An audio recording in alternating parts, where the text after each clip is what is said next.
রাজধানীর শিল্পকলা একাডেমি এলাকায় ছাত্রদলের সাবেক সভাপতি রওনাকুল ইসলাম শ্রাবণের উপর হামলা চালিয়েছে ছাত্রলীগ। গুরুতর আহত অবস্থায় তাকে ঢাকা মেডিকেল থেকে নেওয়া হয়েছে ইসলামী ব্যাংক সেন্ট্রাল হাসপাতালে। এই মুহূর্তে সেখানে আছেন সহকর্মী শাহিদুজ্জামান সাকিব। সাকিব, গোলাম মাওলা রনির এখন কি অবস্থা আর ছাত্রদল কি বলছে, বিস্তারিত জানাবেন। ন্যান্সি, আপনি জানেন যে ছাত্রদলের সাবেক কেন্দ্রীয় সভাপতি রওনাকুল ইসলাম শ্রাবণ রাত 10টার দিকে কিন্তু সেগুনবাগিচার শিল্পকলা একাডেমির সামনে তার উপর হামলা হয়।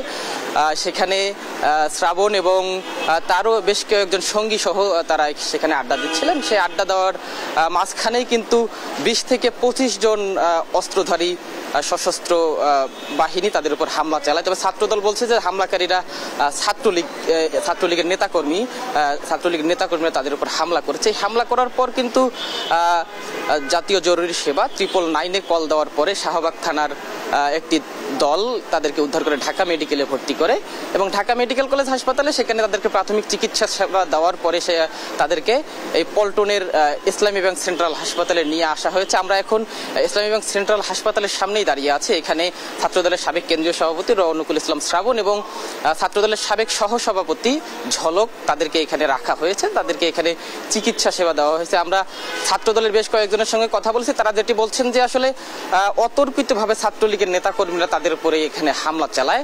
এই হামলার ঘটনায় এখন পর্যন্ত কিন্তু কোনো মামলা করা হয়নি। পুলিশ আসলে তাদেরকে উদ্ধার করে ঢাকা মেডিকেল পর্যন্ত নিয়ে যায়। সেখান থেকে ছাত্রদলের নেতাকর্মীরা শ্রাবণ এবং বাকি যারা আহত হয়েছিল তাদেরকে ইসলামী ব্যাংক সেন্ট্রাল হাসপাতালে নিয়ে আসে।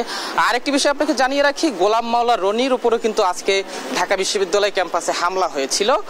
সে বিষয়ে গোলাম মাওলা রনি ফেসবুকে একটি স্ট্যাটাস দিয়েছিলেন। এখন পর্যন্ত সে বিষয়ে আমরা ছাত্রদল কিংবা অন্য কারো বক্তব্য পাইনি।